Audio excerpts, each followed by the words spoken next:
part 2 of reviewing My Father's World, Exploring Countries and Cultures.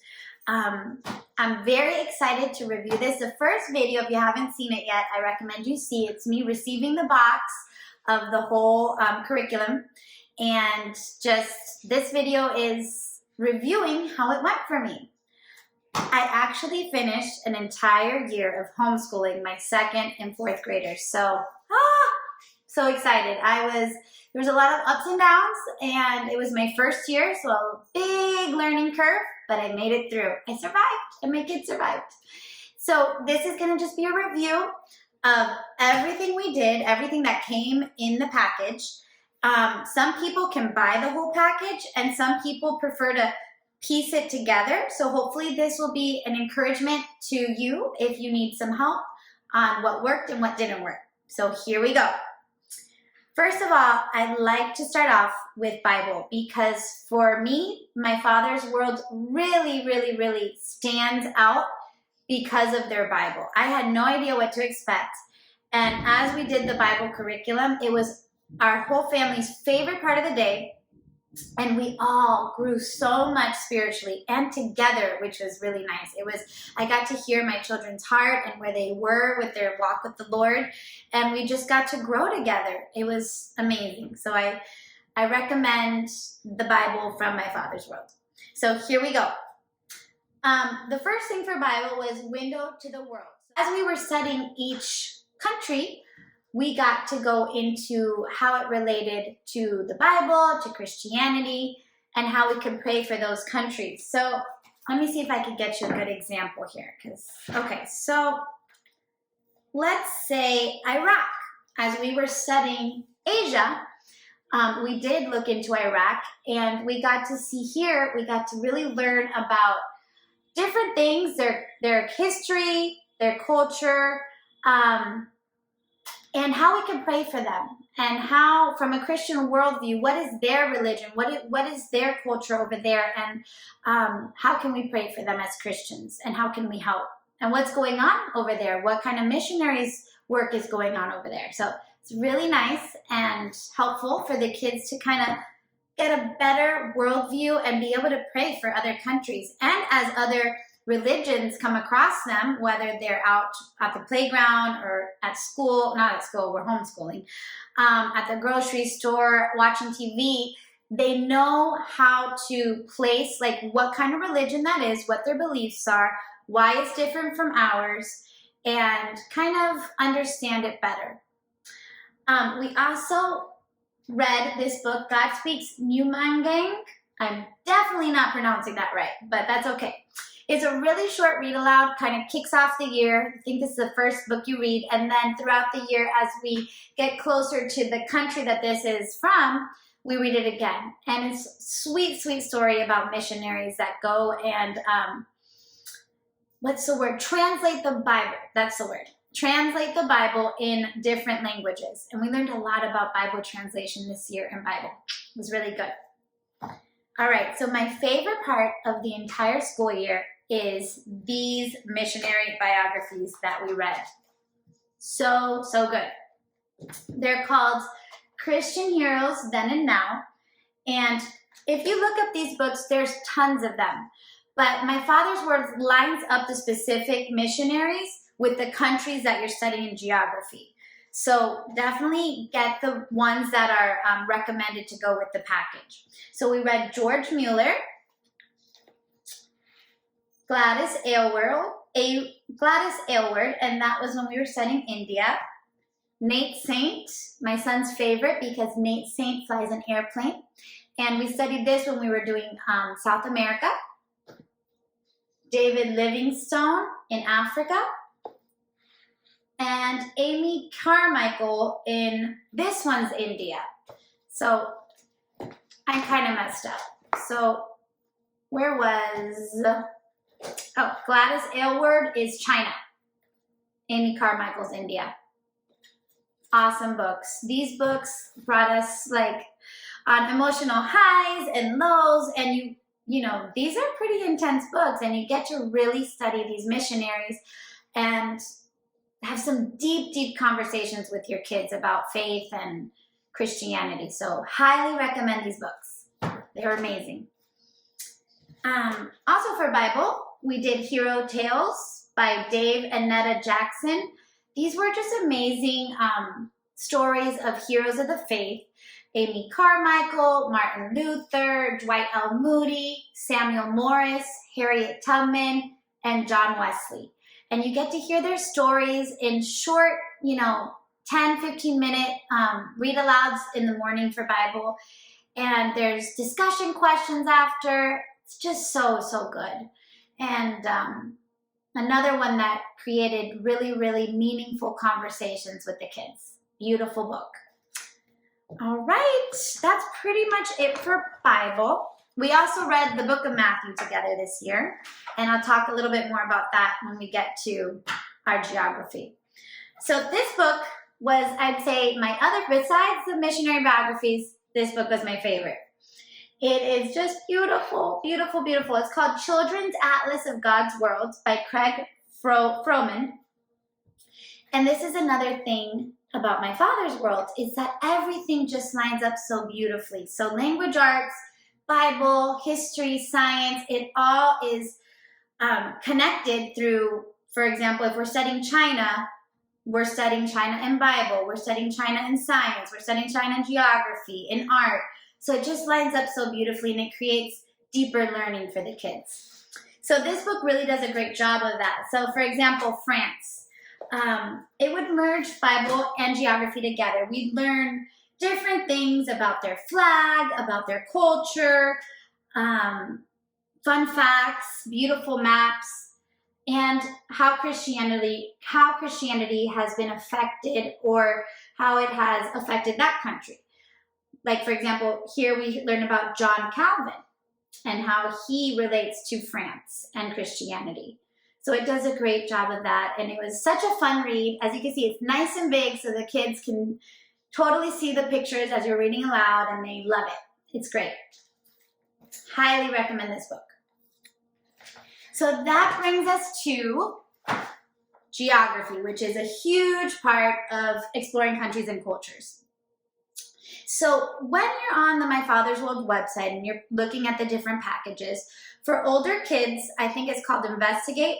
Those packages, it says begin with this one. Wherever they are in their studies, they really recommend starting this one. And I totally get it now, and I'm really happy we did, because it really sets a foundation for everything they're going to study in history, because you get all the geography and a kind of bird's eye view of the world and their cultures and their history, and it's just very helpful. So then when you're going into Roman Reformation or the study of U.S. history or the study of ancient history, you have already this mental picture of the world and how it relates and different cultures, and you know where things are, and it's just really good.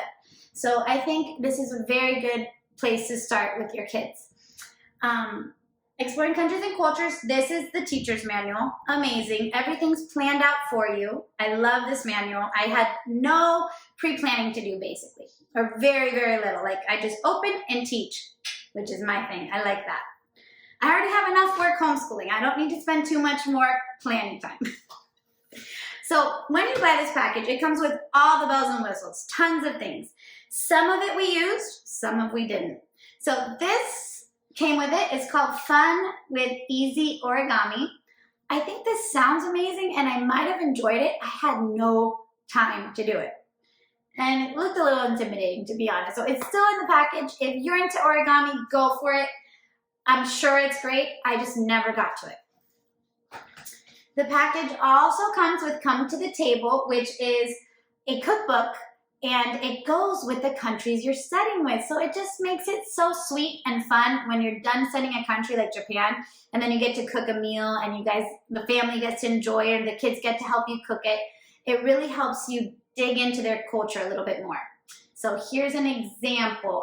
Oh my gosh, what are the odds? I opened it right to Japan. I did not plan that. Okay, so it gives you some information on Japan, the dining in Japan, and then it gives you a short, easy, that's a good part, they're easy recipe for Japanese food. I think this one says I'm not even going to try to repeat that, but it's leeks in English. So this was really cute and fun. I did not get to this book, Exploring World Geography. I think it's because my father's world, it's a one-room schoolhouse. So that means your young child can be with your teenager, and you guys, you're able to adapt the work to that child's age. And thankfully, the manual helps you do it. It lays it out for you.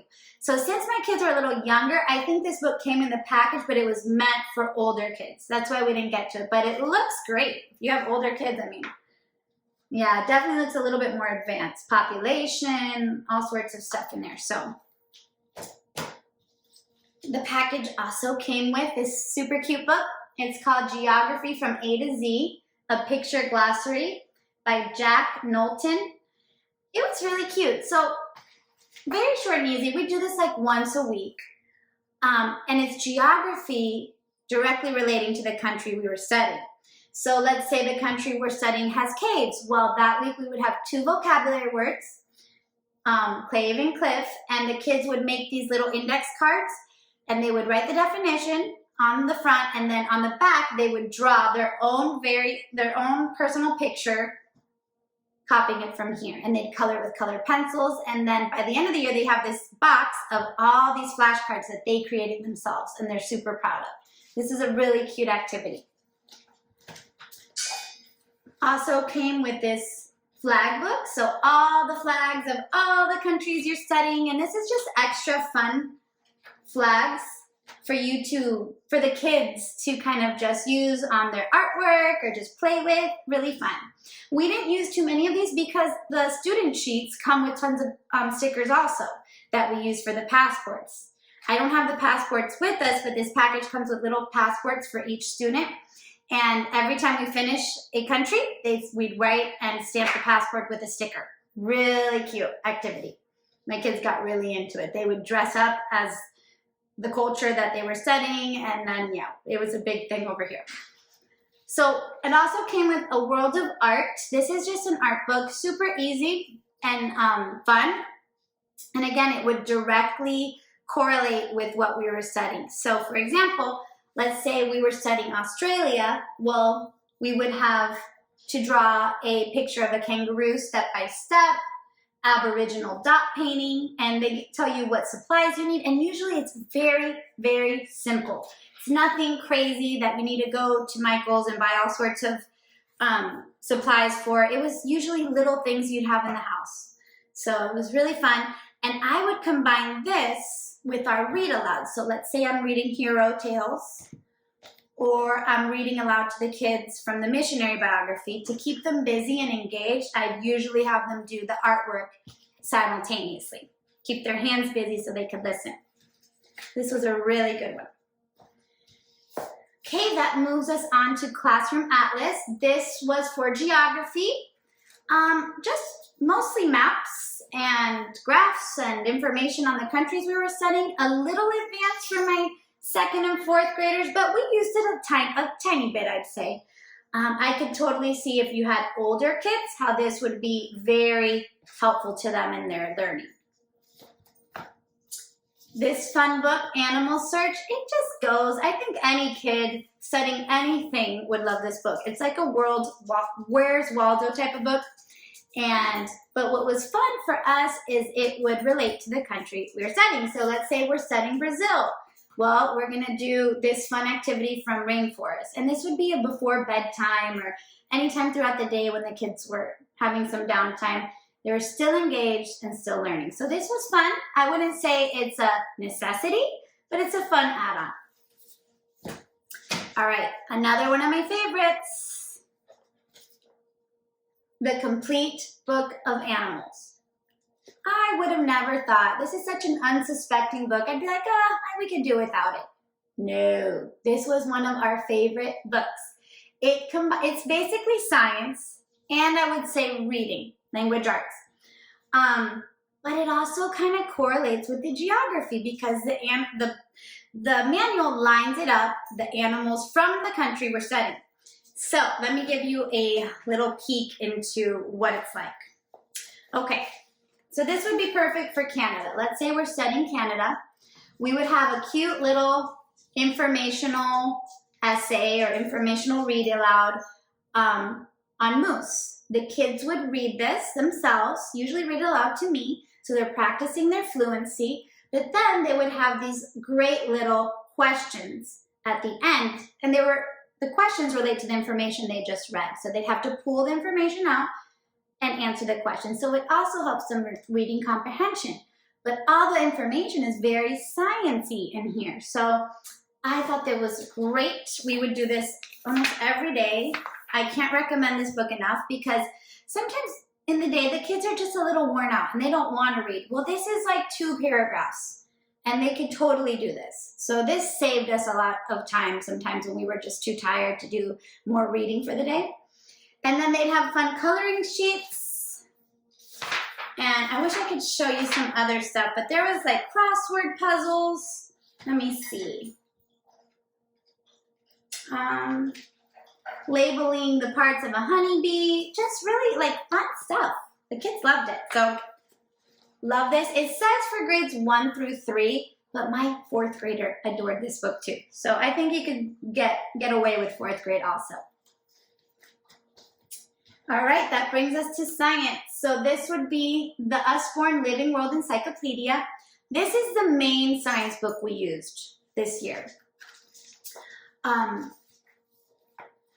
It's just so kid-friendly. You learn about the science, the environments, the biomes of the countries you're studying that year and the animals that are there. And it's just wonderful. So I believe this one, okay, let me go to one that I'm more familiar with. I think this one might be Australia. Okay, Northern Evergreen Forest. So that'd probably go with North America.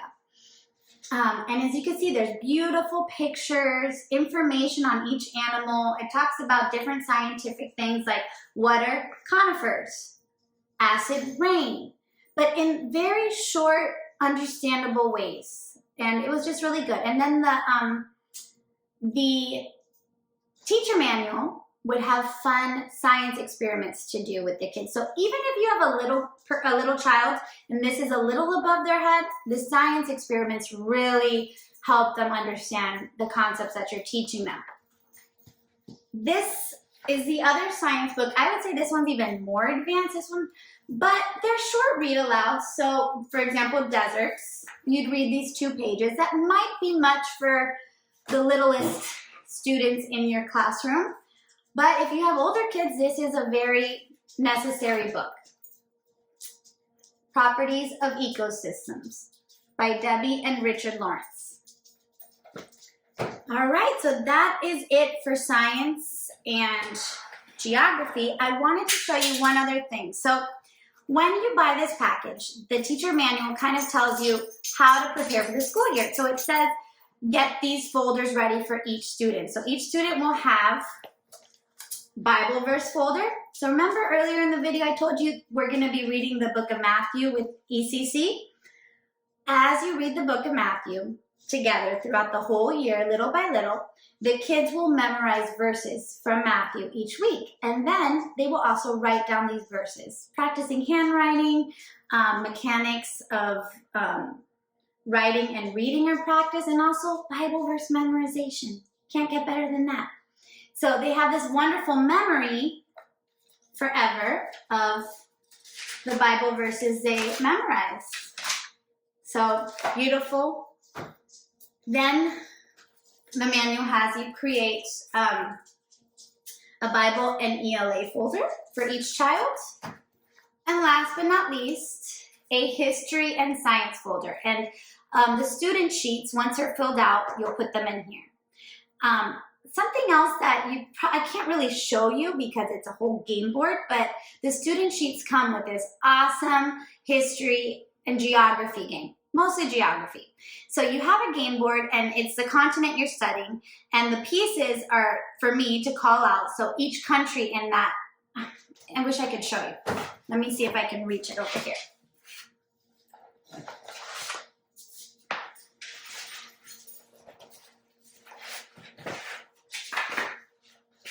So for example, this would be the child's game board, and this is South America. And I would have little cards saying each name of the country. And I'd pull it out and I'd say Ecuador. And the child would have to get their game piece and put it on Ecuador. It's really fun. And in the beginning, it's really tough for them, but by the end, they have these countries memorized. I mean, just imagine your child knowing almost every country in Asia, in Africa, in Europe. It's amazing. Honestly, I feel like I redeemed my own education this year, especially with geography. Like, there are some countries I didn't even know about that I'm pretty embarrassed to say, but hey, my father's world taught me a lot. All right, so let's go on to language arts. So for my second grader, he had this book called Spelling, Sound, and Structure. And it's just such an easy peasy book for the kids to do, but they get a lot out of it, which is the best combo. Easy to actually do in your homeschool life, and you learn a lot. So get a lot of bang for your buck. I like that. So the book is very self-sufficient. Like, my child can do this on their own. And I just go ahead and review, make sure they did it right. So my son would first day, so it's 3 days. First day is the first page, lesson A. Second day would be lesson B. And third day is the spelling test. You could add more days of review if the child didn't get it. But usually spelling should be done in 3 days. So the first day he reads his spelling words, completes this page on his own. He does this on his own. And honestly, he pretty much got 100% on almost all the spelling tests. Towards the end, it gets a little tougher, but that's good. You want them to be challenged. And what's great about this is that it really lays the foundation. They learn just some basic spelling rules, and so they're ready for some bigger spelling words eventually when they get to third grade. All right, so my son for second grade did this, language lessons for today. This is a great combination of reading, writing, and some other beautiful things. Like, it mixes classical and Charlotte Mason, which I love. So let's see. So it has picture study, usually at least once a month. Beautiful Aesop fables, poems, classic poems, a lot of grammar and vocabulary, writing and reading, and even some copy work. So I thought it was beautiful. And what I love about it is that it's gentle. He's learning by leaps and bounds, but it's not overwhelming. He's not sitting there for language arts for 2 hours. This was like a 10 to 15 minute daily lesson.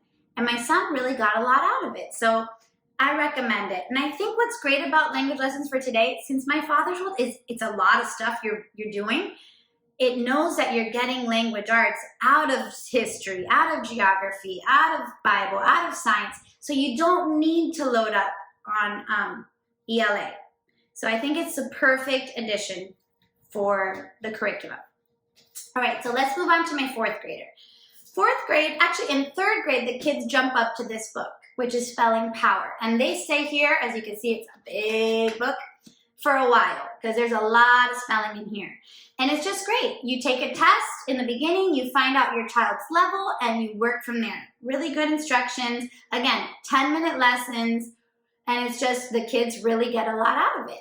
And I love that. I love really well done curriculum that doesn't take hours to do, especially at homeschool, right? You don't want to spend all day spelling. You want to get out into the world and do some learning in other ways, right?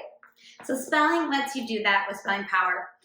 My daughter does, again, language lessons for today and writing skills for today. So they add on another book when you get to fourth grade. Same thing for language lessons for today for fourth grade. It's very gentle, mix of Charlotte Mason and classical. And then writing lessons for today was a very good addition. It focused on writing stories and essays and different, the grammar and how to really write a good paragraph and how to use quotation marks and just really good stuff.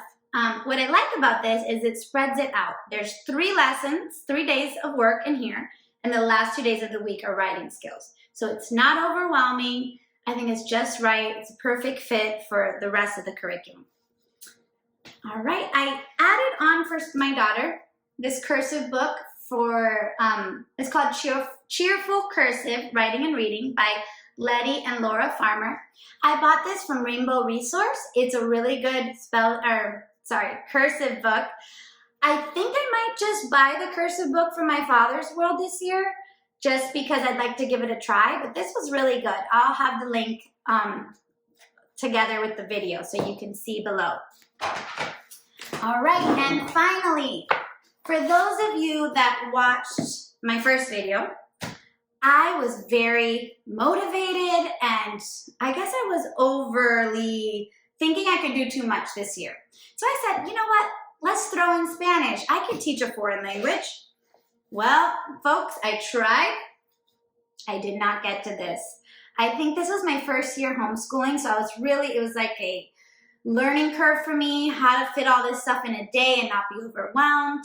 I typically like to be done by 12 or 1 the latest with homeschool, so I don't like to be teaching all day. I think it just overworks me and the kids. So this, by the end of the day, I had no energy for it. I did a few lessons and they were awesome and they were really, really good. And I'd like to see if I'd like to give it another shot.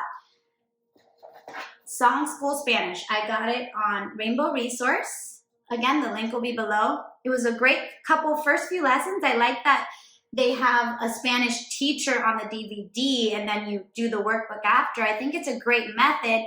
I just can't give a really great review on that because I didn't get to it. So that concludes my homeschool. I highly, highly recommend My Father's World. I enjoyed teaching it. I learned so much.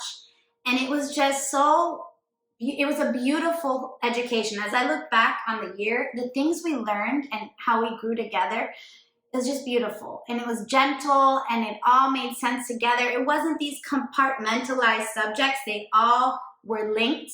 And we had a lot of fun doing it. It sprinkles in, like I said, like the science experiments and there's nature walks that you're supposed to do if you could do them, and the recipes, and it just created like a lifestyle of learning. And I love that. And that's why I'm gonna go with My Father's World again next year. So look out for my next video where I review the box that I'm getting pretty soon for Exploration to 1850. And I hope this video encouraged you. So as I review everything, all the links will be below in the comment section if you're interested in any of the products I'm talking about, any of the books I'm talking about. And please subscribe to my channel so you can continue to get reviews for curriculum and information on homeschooling. Thank you.